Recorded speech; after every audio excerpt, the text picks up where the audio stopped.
you doing? Oh, I'm pretty good, man. How about yourself? Good, bro. Busy, busy, busy. Oh Ripping yeah, money. same here, man. Same here. I've been busy too. So I guess really all I wanted to do here was just ask you a few questions. Just a few questions for you. But first, I don't know if you want to like just give a bit of background about yourself. You know where you came from, just sort of like uh, high school experience, college, and then going into the NFL, things like that. Um,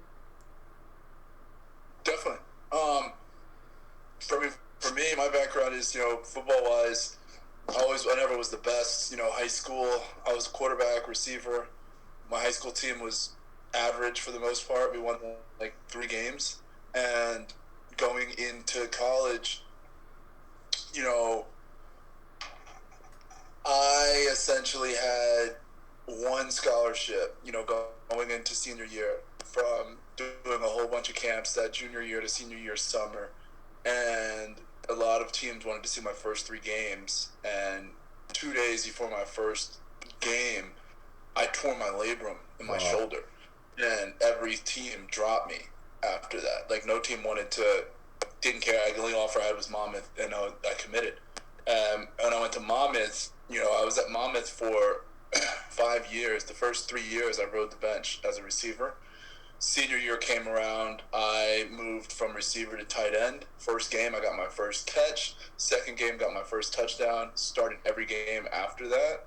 And then got asked back for a fifth year. And from there, I made it undrafted to the NFL.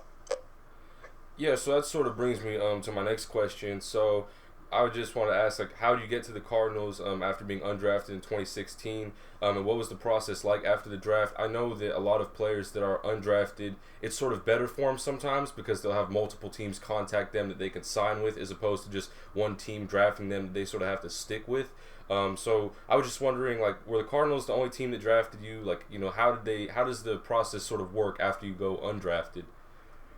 Yeah, so some teams will try and jam your lines during the seventh round. So as soon as the draft is over, they can have you sign. And like towards the very end of the seventh round, somebody from the Cardinals front office staff was like on the phone with me, waiting for the draft to officially end, so we could ink it in. Because I had worked out with the Cardinals a week prior to the draft, and if they were true to their word, they were either going to draft me in the seventh round or take me as a free agent. And that's exactly what they did. Me and my agent liked that plan in terms of it being a fit for me and actually playing in Arizona. And as soon as I hung up with the Cardinals, got my flight set up, all that type of stuff, to get out there for a rookie minicamp. The Ravens called.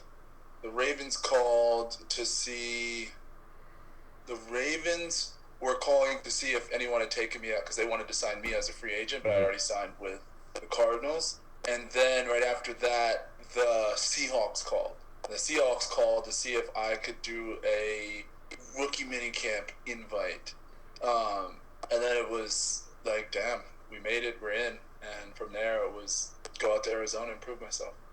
Right on. So my next question is, what was it like just playing your first NFL game, and how was it just being out on the field, for the first time on a professional level? Because I know for a lot of guys that are undrafted or maybe picked in the sixth or seventh rounds, it's really hard for them just to make a roster. So sometimes they'll just end up bouncing around on practice squads for a while. But I know that you've actually played in a few games. You've had some experience. So just what was it like, the first time stepping out on that field and realizing that you're really here? 53-man game or like a preseason game? You can do both, honestly, preseason and 53, because I think those are both important. You know what I mean? Definitely. My first preseason game that I actually did something that I really remember because I played was preseason game 4, rookie year, Cardinals versus Broncos.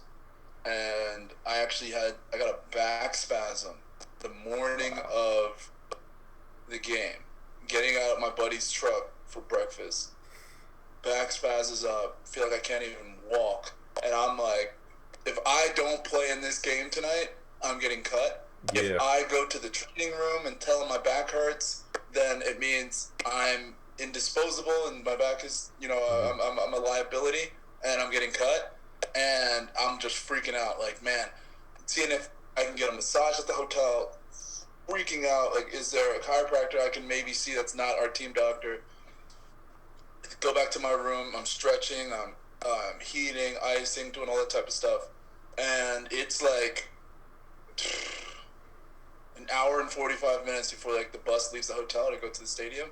And I literally Uber to an urgent care to get a Toradol shot, which is like a heavy, strong anti-inflammatory that you like, get in your butt, and go there. And I'm literally like, look, to be really honest with you guys, I tweaked my back. I know I need a Toradol shot right now because it's gonna calm it down before this game. Like, I'm straight, and I know because of HIPAA laws, you can't tell anybody, who I am, why I'm here. But I played for the Cardinals. My game is literally in 3 hours. Can you help me? And the lady actually asked for like an autograph for her husband and kids, and literally in and out of the urgent care in 8 minutes. And played in the game, had my first catch, played like, I don't know, over 30 snaps during that game, and it was unreal. It was awesome. It was in front of an Arizona crowd. Felt like I solidified myself to actually make a spot on the team, and I actually made my spot on the practice squad from that. But a few weeks later, we got a tight end, get a stinger, Darren Fells, and I got bumped up to the 53-man roster. And that first game was Thursday Night Football, Cardinals versus 49ers. Played like 27 snaps as the F tight end, so I got a lot of reps in, me and Jermaine Gresham, and had a drop ball, which was terrible.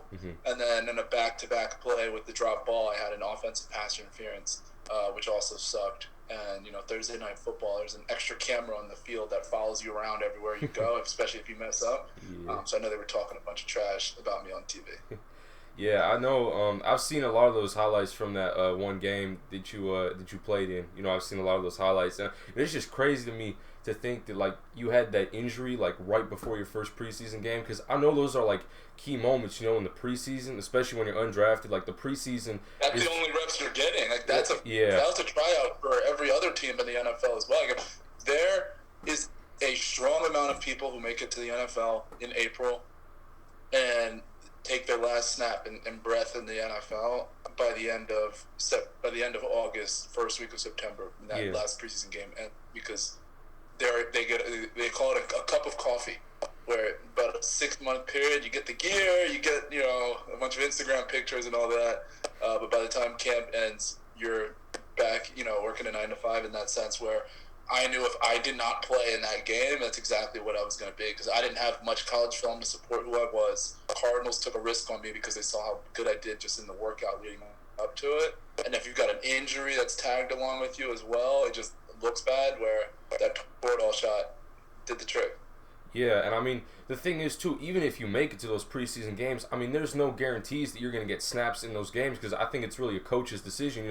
I've seen plenty of times, on Hard Knocks, where all these players, they get super excited for the game, but then, they don't even get in the game, and then they end up being cut, just because they didn't have that opportunity. They weren't impressing in practice, the coaches just weren't, they didn't see the potential in them, so they didn't put them in the game. So that's just crazy that, you had that injury, and then you were able to play, and like you still got the snaps and everything. That's just crazy, man. That's good for you. But really. They always thanks, man. What they always say is when preparation meets opportunity, it's where all the magic happens. Most people, you all be sitting around for months, and you have that one moment, and you drop the ball, and that's when you gotta humble yourself and realize that maybe this ain't it. Yeah. So my next question is, you had an opportunity to be around some legendary coaches and players, such as Bruce Arians, coach of the Bucs right now, Carson Palmer, who revived his career in Arizona, and then Larry Fitzgerald, who's still in the league right now, one of the greatest receivers of all time, Sherlock Hall of Famer. That's just to name a few. I know you've been around many more, but who was your biggest inspiration during your time in the NFL, and who was your favorite person to be around that really gave you confidence to go out there and just work? I think it's a lot of different angles. My rookie year was really cool because I was surrounded by so many GOATs, legends. Like outside of Carson, Larry, I also had Pat Peterson. I had Tyrann Mathieu. I had David Johnson. I had Chandler Jones, a ridiculous offensive line who's still doing really good things across the league, and defensive line. Watching pros prepare is everything.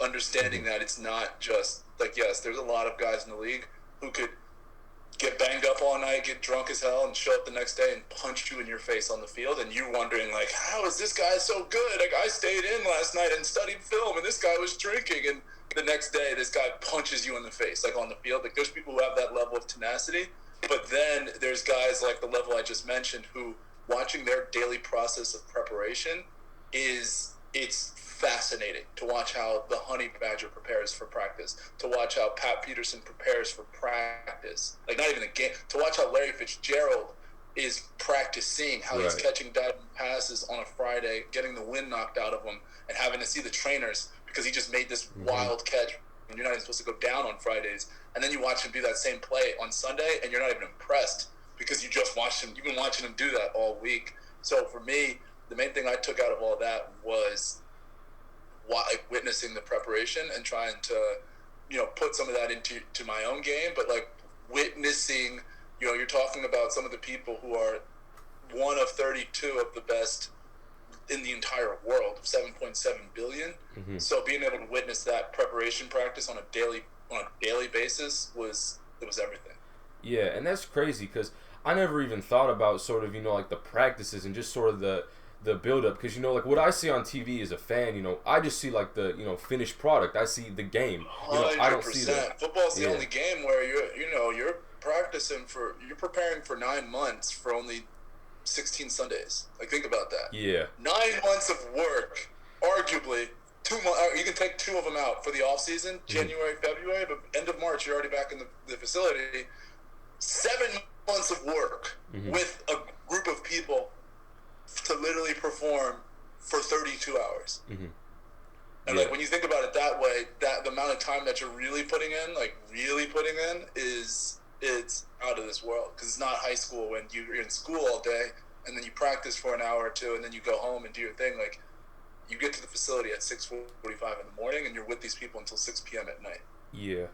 I mean, I just think, it's crazy. And, like, some of those guys that you played with, they came from, they had a lot of challenges to overcome. I know you mentioned Tyrann Mathieu. I know everything that he went through at LSU. And then, people were sort of wondering where he was going to go in the draft. And, the Cardinals took a shot on him. Bruce Arians, sort of recognized the potential.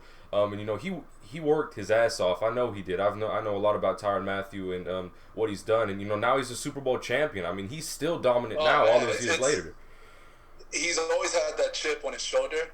I wouldn't say funny. It is funny to see all those people coming back around now. Like, oh, Tyrann, you're the GOAT. Like he's always known he's the GOAT, and he always has been the GOAT. Mm-hmm. It's wild to see how many people slept on him, how many people wrote him off, how many people from ESPN of the tops of these commentators who are supposed to be the best of the best, witnessing, putting that against his own character, going against his own what's the word? Assassinating his character for smoking a little weed. Like, I'm not trying, literally for smoking a little weed, getting his entire character assassinated. Arguably should be a Heisman Trophy winner. Arguably the best college football player ever. Arguably one of the better college football highlights. Put him right next to Tavon Austin in terms of entertaining. Yeah. To literally people treating him like the bottom of the dumpster. And then even as his career progressed, at the beginning, people on his career for a minute, and now he's arguably the best safety in the NFL. Yeah. So my next question, moving on from that, is just specifically relating to tight ends. So, like, did you have good chemistry with the other tight ends and on the teams you played with? And, like, what did you learn from them? I know the only tight end that I can think of that you played with is Darren Fells, who you already mentioned, who you got the start for when he had the stinger. But, like, I know, like, there's one thing that's, like, team bonding, but then there's also, like, position bonding, because you got your little, like, every position. It's a completely different level, yeah. Especially in the NFL, because you're spending all day with these guys from meeting to meeting to meeting. Fells was always my guy, and it was dope because me and him played in Arizona together, and we played in Detroit together. Yeah. Like, had Thanksgiving with his family. Yeah, that's awesome. The other guys in the room, like Ifani Moma, me and him, like, I talked to him 2 nights ago, like, really close friend of mine. Jermaine Gresham, who's just a legend, former first-round pick with Cincinnati, and always, had a couple of injuries, but in my opinion, one of the most athletic, dynamic tight ends out there. Being able to learn from those guys on a daily basis was awesome and unreal. And then when I got to Detroit, it was outside of Darren Fells, it was also Eric Ebron. Getting to watch him, he's got a lot of naysayers, a lot of people who talk a lot of crap, but that dude is arguably the most talented tight end in the NFL. Yeah. Like, he's that good. Yeah. People just don't see it. And then who else was in the room those years? Mainly Ebron and Fells, and then we also had like Luke Wilson, who's now in Baltimore but played with Seattle for years. Having him in the room was awesome. And then when I went to the Giants, I got to be with Evan Ingram, Rhett Ellison, Scott Simpson, which are a bunch of veteran guys who getting to witness their processes and their whole thing as well, which is awesome being in those rooms. Yeah, I mean, I just realized now, Eric Ebron was on Detroit, but I remember him most when he was on the Colts. He had that Pro Bowl season. He had like 13 touchdowns or whatever, you know what I'm saying? And I got him on he was on Detroit for years. He was on Detroit for 4 years before. Yeah, I know. I just realized that now, and now I have him on my fantasy team, and he's been doing pretty good for me. But yeah, I definitely realized, and those are some huge names, Eric Ebron, Evan Ingram. I mean, those guys are making huge plays. Now, Ingram was a first-round pick.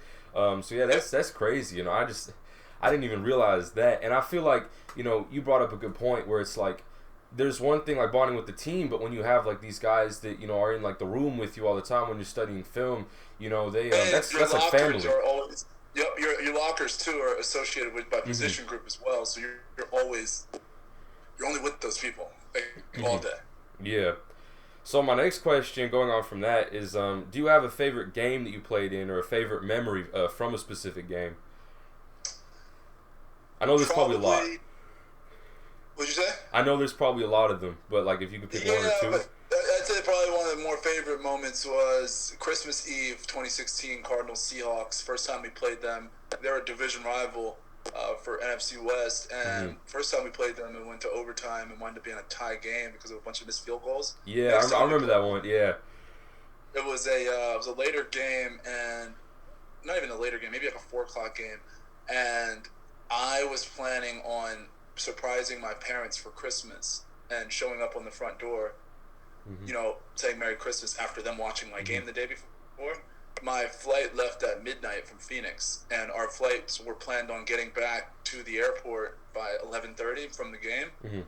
And when we were playing, fourth quarter comes around, Seattle's kicker missed a field goal that would have put us to overtime. And if he made that, we would have tied the game up and would have went to overtime, and I would have 100% missed Christmas. And like that was what was on my mind, obviously. Towards the end of that game, we went home for Christmas, and that was my favorite game because of what was right after that. Right on. That's a good story, man. That's pretty entertaining. You never think that a tie game could be a blessing like that, but I guess on Christmas Eve, it was a tie game, and then we won because we had a 2-minute drive, and then we kicked the field goal to win the game. Which is the reason why it would have been a tie, which was like, man. Oh, yeah, that's right. Yeah. The tie game was mid-season, which was wild, and it was like, this is literally about to look like to be a tie again. It's just like, oh my gosh. Right. And you didn't want that because it was Christmas, huh? Yeah.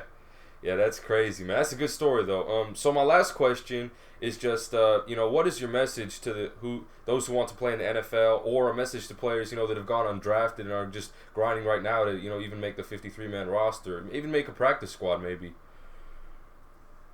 I think just match your work ethic with your audacity. A lot of people don't match their audacity of their dreams, their goals, and their hopes with their actual work ethic.